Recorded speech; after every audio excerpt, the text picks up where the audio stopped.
एक गर्भवती महिला एक पेड़ की छांव में अकेली थी। उन्हें प्रसव पीड़ा शुरू हुई जो बढ़ती जा रही थी, लेकिन उन्हें अपनी स्थिति की चिंता बच्चे को जन्म देने की पीड़ा से अधिक थी, क्योंकि उन्हें डर था कि जब वे अपनी कौम में लौटेंगी तो उन पर बदचलनी का इल्जाम लग सकता है। जिस बच्चे को वे अपने पेट में लिए थे वह कोई साधारण बच्चा नहीं था। एक चमत्कार के रूप में यह बच्चा बिना बाप के पैदा होने वाला था। हाँ, वो गर्भवती हुई थी, जबकि किसी मर्द ने उसे छुआ तक नहीं था, और अब वो इस बच्चे को जन्म देने वाली थी। लेकिन उसकी कौम उस पर यकीन नहीं करेगी और झूठे इल्जाम लगाएगी।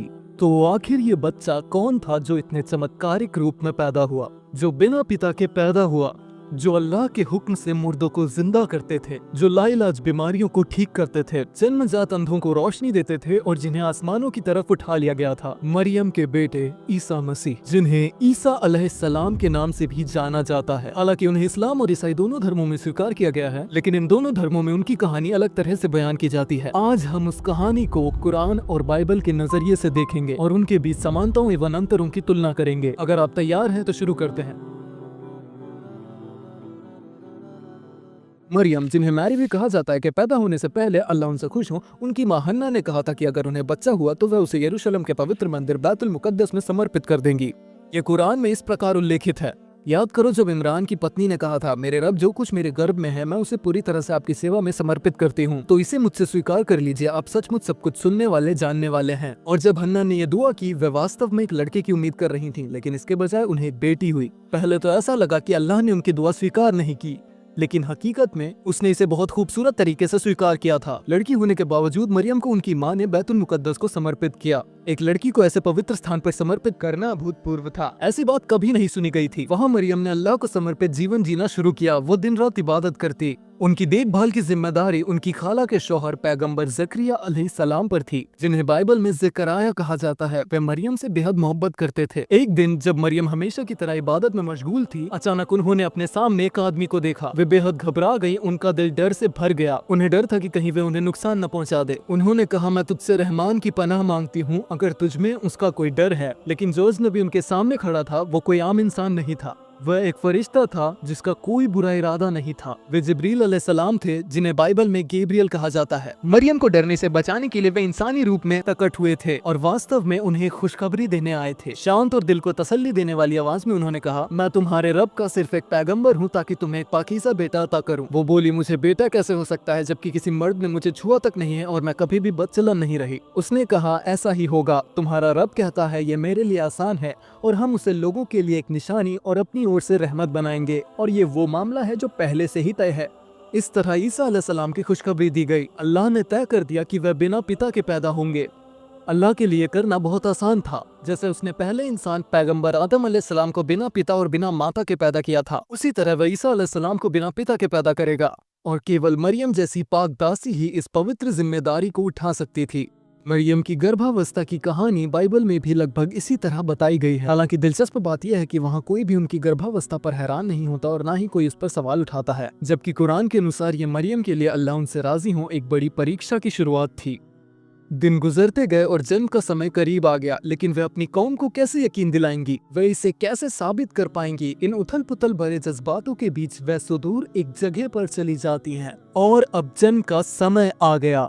दर्द में वह एक खजूर के पेड़ के पास पहुंचती हैं। बेचैनी और गहरे गम से घिरी हुई वह कहती हैं, काश मैं इससे पहले मर चुकी होती और भुला दी गई होती। क्या आप उस डर की कल्पना कर सकते हैं? जन्म देने के दर्द से ज्यादा उन्हें इस बात की फिक्र थी कि लोग उन्हें क्या कहेंगे। तभी जिब्रील अलैहिस्सलाम ने नीचे से उन्हें पुकारा, गम न करो, तुम्हारे रब ने तुम्हारे कदमों के पास पानी की एक धारा बहा दी है। खजूर के पेड़ के तने को अपनी तरफ हिलाओ तो तुम पर ताजा और पके हुए खजूर गिरेंगे। तो खाओ, पियो और अपनी आंखें ठंडी करो, खुश रहो।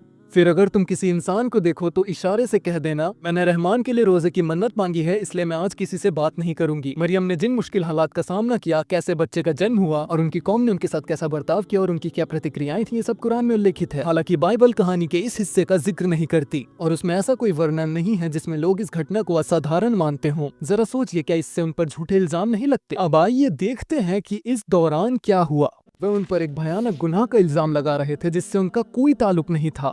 उनकी पवित्रता को साबित करना आवश्यक था और उन्हें इस भद्दे इल्जाम से अवश्य बचाना था। अल्लाह के आदेश से उसने बच्चे की ओर इशारा किया। बड़ी हैरानी में वे कहने लगे, हम इस बच्चे से कैसे बात कर सकते हैं जो पालने का एक शिशु है। लेकिन एक बात थी जो उन्हें नहीं पता थी, वे अल्लाह के चुने हुए बंदे थे। फिर पालने में लेटे यीशु ने बोलना शुरू किया, सचमुच मैं अल्लाह का बंदा हूँ, उसने मुझे किताब दी है और मुझे एक पैगंबर बनाया है। सभी लोग ये सुनकर हैरान हो गए कि एक बच्चा बोल रहा है। हालांकि पालने में यीशु के बोलने की घटना बाइबल में नहीं दी गई है, तो फिर बाइबल में ये कहानी कैसे आगे बढ़ती है? इस्लाम और ईसाई धर्म दोनों के अनुसार मसीह अब जन्म ले चुके थे और इसका मतलब था कि ये राजा हेरोद के लिए खतरा था, जो उस क्षेत्र का राजा था। बाइबल के कथानक के अनुसार उस समय के ज्योतिषी मजाए आए और पूछे, यहूदी राजा जो पैदा हुआ है वह कहाँ है? हमने उसका तारा देखा जब वह उभरा और हम उनकी पूजा करने आए हैं। और जब राजा ने इसके बारे में सुना वह परेशान हो गया। अपने साम्राज्य के डगमगाने के डर से निर्मम राजा ने एक भयंकर आदेश जारी किया। यह आदेश मूसा अलैहिस्सलाम की कहानी जैसा था। बेथलेहम और उसके आसपास के इलाकों में 2 साल और उससे छोटे सभी पुरुष बच्चों को मार दिया जाएगा। लेकिन एक बात थी जो राजा हेरोद ने भुला दी। अगर अल्लाह के पास अपने बंदे के लिए कोई विशेष योजना हो तो कोई भी उसमें बाधा नहीं बन सकता। लेकिन ईसा को कैसे बचाया जाएगा? बाइबल में ये उल्लेखित है कि मरियम एक युवा पुरुष जोसेफ से सगाई कर चुकी थी। हालांकि इस्लामी स्रोतों में ऐसे किसी व्यक्ति या सगाई का कोई उल्लेख नहीं है। मैथ्यू के सुसमाचार के अनुसार राजा के आदेश से कुछ पहले एक फरिश्ता जोसेफ के सपने में आया और कहा, उठो बच्चे और उसकी माँ को ले जाओ और मिस्र भाग जाओ। तो ईसा कुछ समय के लिए मिस्र में रहे। फिर राजा की मृत्यु के बाद वे वापस आए और नासरत में बस गए। तो ईसा अलैहिस्सलाम को नबूवत का दायित्व कैसे सौंपा गया? उस समय तक वे अपनी आध्यात्मिक प्रगति जारी रखते हुए 30 वर्ष की आयु तक पहुंच चुके थे। अब वे उस आध्यात्मिक परिपक्वता को प्राप्त कर चुके थे ताकि लोगों को अनंत जीवन की खुशखबरी दें और अल्लाह का पैगाम पहुंचाएं। इस्लाम के अनुसार उनका मिशन तब शुरू हुआ जब जिब्रील अलैहिस्सलाम ने उनके पास प्रकाशना लाई। कुरान में जिब्रील का एक और नाम रूहुल कुद्स है, जिसका अर्थ है पवित्र आत्मा। हालांकि बाइबल के वर्णन के अनुसार बपतिस्मा के बाद ईसा अलैहिस्सलाम को पवित्र आत्मा के द्वारा जंगल में ले जाया गया, जहाँ उन्होंने 40 दिन बिताए और शैतान ने उन्हें बहकाने की कोशिश की। बाइबल में इसका वर्णन इस प्रकार है, शैतान ने उन्हें एक ऊंची जगह पर ले जाकर पल भर में दुनिया के सभी राज्यों को दिखाया और उनसे कहा, मैं तुम्हें इन सभी राज्यों की सत्ता और वैभव दूंगा। ये सब मुझे दिया गया है और मैं जिसे चाहूँ उसे दे सकता हूँ। यदि तुम मेरी इबादत करोगे तो ये सब तुम्हारा होगा। ईसा ने जवाब दिया, लिखा है, अपने रब अपने खुदा की इबादत करो और केवल उसी की सेवा करो। क्या आपको ये अजीब नहीं लगता? बाइबल के अनुसार ईसा अलैहिस्सलाम को शैतान द्वारा परीक्षा में डाला गया था। इसका मतलब ये है कि वे भी एक इंसान थे जो हमारी तरह आजमाए जा सकते थे। लेकिन अगर ईसाई धर्म के अनुसार वे स्वयं खुदा है तो उनकी परीक्षा कैसे हो सकती है? और शैतान को भी उनकी वास्तविकता पता होनी चाहिए, है ना? तो फिर वो उन्हें गुमराह करने की कोशिश क्यों करेगा? फिर भी हम देखते हैं कि बाइबल में वह ऐसा करने की कोशिश करता है। लेकिन जैसा हमने देखा, ईसा अलैहिस्सलाम का उत्तर स्पष्ट था। उन्होंने कहा कि वे कभी भी शैतान की उपासना नहीं करेंगे बल्कि केवल अल्लाह की इबादत और सेवा करेंगे। उन्होंने यह स्पष्ट किया कि ना तो धन दौलत, ना शैतान और ना ही किसी दूसरी मखलूक की इबादत हो। बाइबल में कहा गया है कि शैतान ने उन्हें 40 दिन तक परखा। हाँ, 40 दिन। लेकिन अंत में वह असफल रहा और बाद में ईसा अलैहिस्सलाम गलील लौट आए और उन्होंने देखा कि शैतान को दिए गए उनके उत्तर की उनके अपने ही लोगों बनी इसराइल को सर्वाधिक आवश्यकता थी। वे इतने भ्रष्ट हो गए थे कि वे अपने भौतिक हितों को अल्लाह के आदेशों के ऊपर रख रहे थे और जब उनके स्वार्थ में होता तो वे अपने नबियों को मारने से भी नहीं हिचकिचाते। क्योंकि ईसा अलैहिस्सलाम को तौरात का ज्ञान भी दिया गया था, वे उन लोगों का सामना करते जो धर्म का उपयोग अपने लाभ के लिए करते थे और बिना डरे उन्हें उन नियमों और आयतों की याद दिलाते जो उनके स्वार्थ के खिलाफ होती थीं।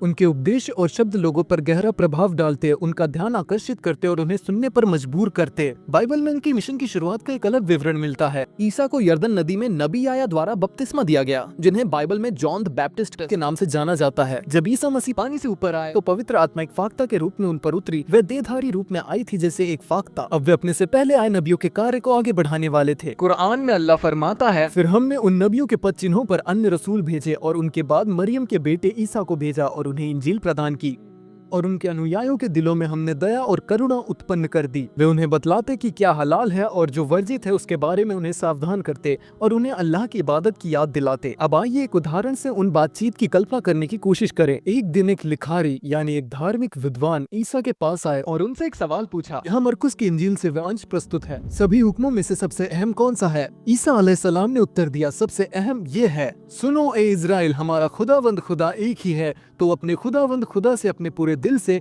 अपनी पूरी आत्मा से और अपनी पूरी बुद्धि से और अपनी पूरी ताकत से प्यार कर। उस व्यक्ति ने उत्तर दिया, बिल्कुल सही कहा उस्ताद जी, आपने सच कहा कि खुदा एक ही है और उसके सिवा कोई दूसरा नहीं है। अब यह उत्तर थोड़ा अप्रत्याशित लगता है, विशेषकर जब हम मुख्य धारा की ईसाई मान्यताओं को देखें, है ना? याद है जब ईसा ने शैतान से क्या कहा था? क्या ऐसा नहीं लगता कि वह यहाँ भी वही बात दोहरा रहे हैं? हमारा खुदावंद खुदा एक ही है, अर्थात वह तुम्हारा भी खुदा है और मेरा भी। और ये विश्वास बाइबल के इस कथन से और मजबूत होता है, उसके अलावा कोई और नहीं है। ठीक उसी तरह कुरान में भी ईसा ने अपनी कौम से यही साझी सच्चाई कही थी। निसंदेह अल्लाह मेरा भी रब है और तुम्हारा भी रब, इसलिए उसी की इबादत करो, यही सीधी राह है। हर पैगंबर को उनकी कौम के पास भेजे जाने पर चमत्कारों से सहायता प्रदान की गई और बाकी पैगंबरों की तरह ईसा को भी चमत्कार दिए गए थे, जिसका उल्लेख कुरान और बाइबल दोनों में है। हालांकि उनमें से कुछ चमत्कार दोनों किताबों में समान रूप से मिलते हैं, जबकि कुछ चमत्कार हर एक किताब में अलग अलग हैं। उदाहरण के तौर पर दोनों किताबों में मुर्दों को जिंदा करना, चर्म रोगों का इलाज करना और अंधों को ठीक करने जैसा चमत्कार दर्ज है।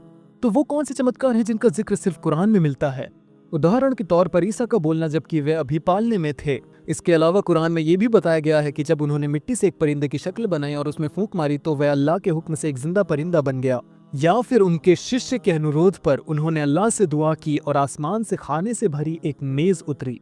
उन्होंने लोगों से ये भी कहा, मैं तुम्हें बता सकता हूँ कि तुम क्या खाते हो और अपने घरों में क्या जमा करते हो। अंत में हम कुरान में देखते हैं कि उन्हें सूली पर चढ़ाए जाने से बचा लिया गया और उन्हें आसमानों की ओर उठा लिया गया। संभव है कि यह बात ईसाई दर्शकों के लिए एक नया खुलासा हो। जब हम केवल बाइबल में दर्ज चमत्कारों को देखते हैं तो हमें नजर आता है कि ईसा ने सिर्फ 5 रोटियां और 2 मछलियों से 5000 लोगों को खाना खिलाया, पानी पर चले और एक अंजीर के पेड़ को सुखा दिया। अपने चमत्कारों के अतिरिक्त उनकी एक विशेषता जो उन्हें खास बनाती थी वह थी उनकी परहेजगारी। वे अत्यंत ईमानदारी और समर्पण के साथ इबादत करते थे। कभी कभी वह पहाड़ों पर चले जाते और पूरी रात खुदा की इबादत करते रहते। बाइबल भी उनकी इबादतों का जिक्र करती है। जब वे शरीर में थे, यानी जब वे पृथ्वी पर जीवित थे, यीशु ने इबादतें की और रो रो कर जोर जोर से दुआएं मांगी उनसे जो उन्हें मृत्यु से बचा सकता था, और उनके समर्पण के कारण उनकी दुआएं कबूल कर ली गईं। इसी तरह कई अन्य आयतें भी ये दिखाती हैं कि ईसा किस तरह इबादत करते थे और खुदा से दुआ मांगते थे। किसी अपने से महान अस्तित्व की इबादत करना, एक विनम्र सेवक का रवैया दिखाना, बेबस होकर रोना और उससे डरना, क्या ये सभी बातें ईश्वर होने के विचार के बिल्कुल विपरीत नहीं लगती? वास्तव में आप ऐसा कहीं नहीं पाएंगे जहां ईश्वर खुद की इबादत करता हो, ना तो बाइबल में, ना कुरान में और ना ही किसी अन्य धर्म ग्रंथ में। बाइबल की ऐसी आयतें सवालिया निशान बनी रहती हैं और गिरजाघर की पारंपरिक शिक्षाओं पर सवाल उठाती रहती हैं। एक और विशेषता जिसने उन्हें उस समय के अन्य लोगों से अलग किया वह थी उनकी बोलने की शैली। उन्होंने सच्चाई को आसान बनाने के लिए सुंदर मिसालों का उपयोग किया। आइए अब फिर से अपने आप को उनके समय में कल्पना करें और मत्ती की इंजील में दर्ज उनके एक भाषण को सुने। झूठे नबियों से सावधान रहो, वे भेड़ों की खाल में तुम्हारे पास आते हैं लेकिन भीतर से भयानक भेड़िए होते हैं। तुम उनके फलों से उन्हें पहचान लोगे। क्या लोग कांटों की झाड़ियों से अंगूर या ऊंट कटारे से अंजीर तोड़ते हैं? उसी तरह हर अच्छा पेड़ अच्छे फल देता है लेकिन बुरा पेड़ बुरे फल देता है। अच्छा पेड़ बुरे फल नहीं दे सकता और बुरा पेड़ अच्छे फल नहीं दे सकता। हर वह पेड़ जो अच्छा फल नहीं देता काटकर आग में डाल दिया जाता है। इसलिए तुम उन्हें उनके फलों से पहचान लोगे। हालांकि कुरान में झूठे नबियों को पहचानने के लिए ऐसी कोई विधि नहीं बताई गई है। यह इसलिए है क्योंकि इस्लामी आस्था के अनुसार पैगंबर मोहम्मद अंतिम पैगंबर हैं और चूंकि उनके बाद कोई पैगंबर नहीं आएगा, स्वाभाविक रूप से ऐसी विधि की कोई आवश्यकता नहीं है। हालांकि इस पैराबल के साथ ईसा अलैहिस्सलाम ये बताते हैं कि नबूवत का सिलसिला उनके साथ खत्म नहीं होता। वो ये स्पष्ट करते हैं कि भविष्य में एक और पैगंबर आएगा और बताते हैं कि उसे कैसे पहचाना जा सकता है। हम अब उनके नबूवत के 30वें साल में हैं। 30 साल की उम्र से वे धैर्यपूर्वक एवं हिम्मत से अपने दिए गए संदेश का प्रचार कर रहे थे बिना रुके।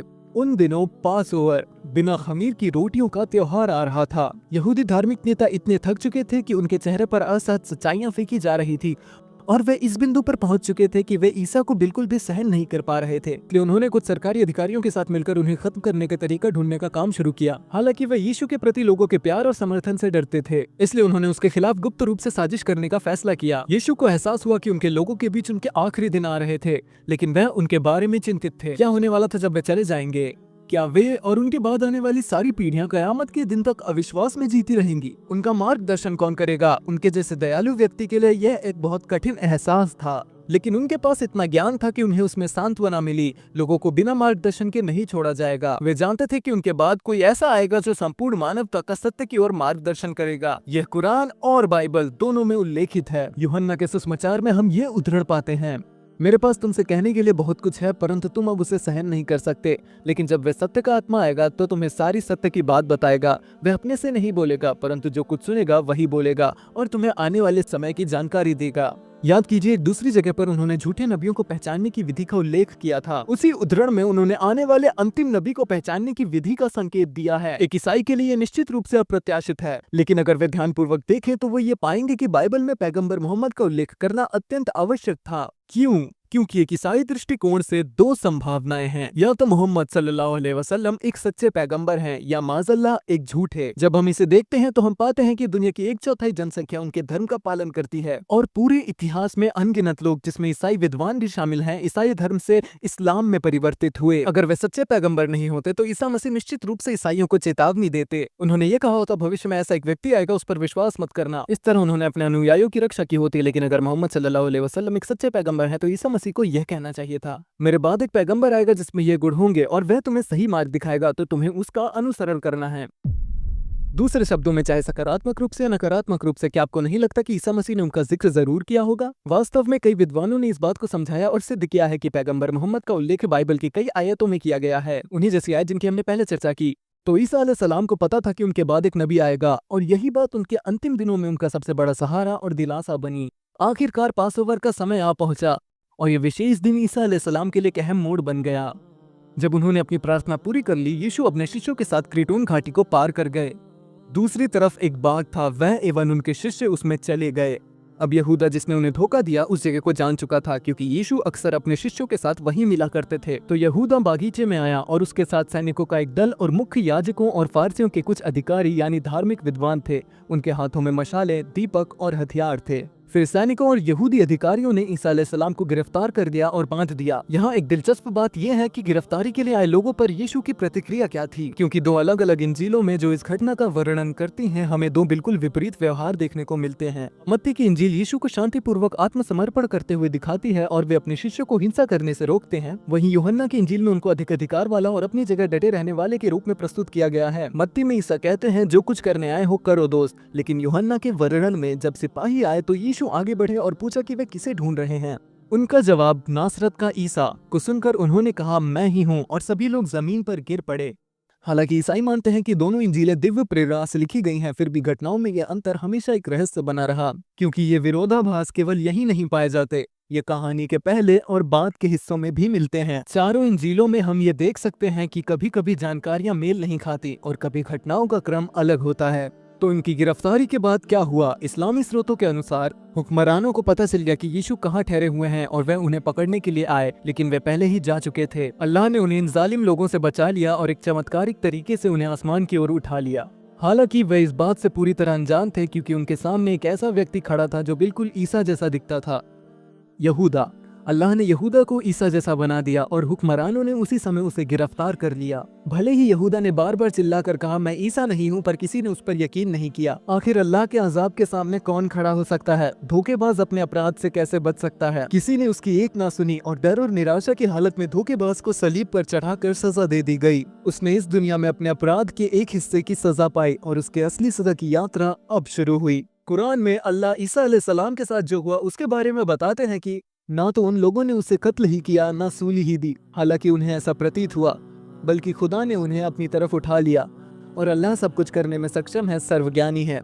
इस्लाम में यह विश्वास किया जाता है कि ईसा आसमानों में है, जो जन्नत में नहीं बल्कि आसमान में है, जबकि बाइबल में इस कहानी का यह हिस्सा इस प्रकार बताया गया है। वे सैनिक जिन्होंने ईसा को सलीब दिया उनका मजाक उड़ा रहे थे और अपमानित कर रहे थे, और यहूदियों की एक भीड़ जमा हुई थी ताकि जो हो रहा था वे उसे देख सकें। और आखिरकार ईसा ने पुकारा, यानी एली एली लमा सबखतनी, यानी मेरे खुदा तूने मुझे क्यों छोड़ दिया। जब आप इस दृश्य को जिसका वर्णन किया गया है इससे तुलना करते हैं तो आप क्या अंतर पाते हैं? क्या वास्तव में ईसा अलैहिस्सलाम की कहानी का समापन ऐसा होना चाहिए था? अपमान और मजाक के बीच मरना, ऐसी बातें कहना जो ईश्वर के खिलाफ विद्रोह की तरह लगती हैं, या फिर क्या यह उस तरह से समाप्त होना चाहिए था जैसा कि कुरान में वर्णित है? और क्या यह अजीब नहीं है कि जिसे खुदा माना जाता है उसकी समाप्ति ऐसी हो? इस तथ्य को छोड़कर कि वे मरे, अगर वो खुदा है तो तब वो किससे बात कर रहे थे जब उन्होंने कहा तूने मुझे क्यों छोड़ दिया, अर्थात तूने मुझे क्यों त्याग दिया? इसके अलावा हम एक ऐसे व्यक्ति की बात कर रहे हैं जिसने अपना जीवन लोगों को खुदा की ओर मार्गदर्शित करने एवं उसके प्रेम का संदेश फैलाने में समर्पित कर दिया था। क्या उनके आखिरी शब्द ऐसा प्रभाव नहीं छोड़ते जिससे अल्लाह पर भरोसे में कमजोरी आती है? क्या ईसा अलैहिस्सलाम वास्तव में ऐसा कहते? क्या उन्होंने वे शब्द इसलिए कहे क्योंकि उन्हें लगा था कि उन्होंने गलत व्यक्ति पर भरोसा किया था? या अगर वो सचमुच में खुदा थे तो तुमने मुझे क्यों छोड़ दिया जैसा कथन इन बातों का संकेत नहीं देता कि वो नहीं जानते थे कि क्या होने वाला है या कि वो निराश हो गए थे? क्या ये गुण वास्तव में खुदा को शोभा देते हैं? ऐसे और भी कई सवाल हैं जो हम पूछ सकते हैं। क्या आपको नहीं लगता कि इस्लाम द्वारा बताई गई कहानी हमें ईसा अलैहिस्सलाम की अधिक सटीक तस्वीर देती है? कहानी के कई हिस्सों में जब हम ईसा के लिए इस्तेमाल किए गए उपनामों जैसे खुदा या खुदा के बेटा को नबी और पैगंबर से बदलते हैं तो सारी उलझनें दूर हो जाती हैं।